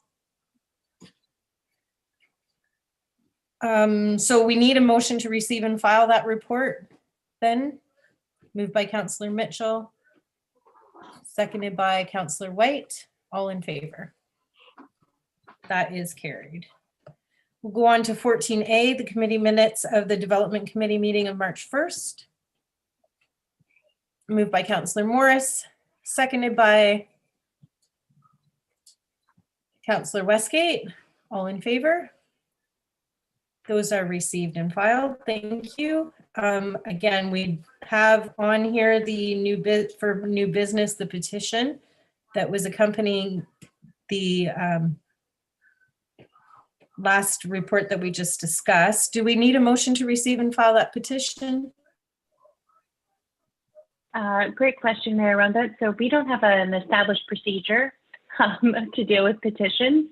However, I have consulted with other municipalities on the usual process, and I would suggest that a receive and file would be appropriate, unless there's other direction provided, of course. Thank you. Councillor Morris. I'd like to make a motion to receive, discuss, and file this petition. We've had some discussion on it rather than just a straight file. Okay, that's good. Do we have a seconder to that? Seconded by Councillor Westgate. So council has received and discussed this motion, and I think it's understood that we will continue to communicate to the public, and I believe it will be very clear in the information that's being sent out in the future why we made the decision we did. Okay, all in favor? That is carried. Thank you. We are on to the in-camera session. So we need a motion to go in camera for all of the reasons listed on the agenda. Moved by Councillor White, seconded by Councillor Morris. All in favor? Thank you. So we are going to move in camera to the people watching the public. We thank you for your attention. And we will not be, I don't believe we will be returning onto our YouTube channel, as we are just going to be doing bylaws and kind of closing up the meeting after our in-camera session. But thank you all for joining us, and have a good evening.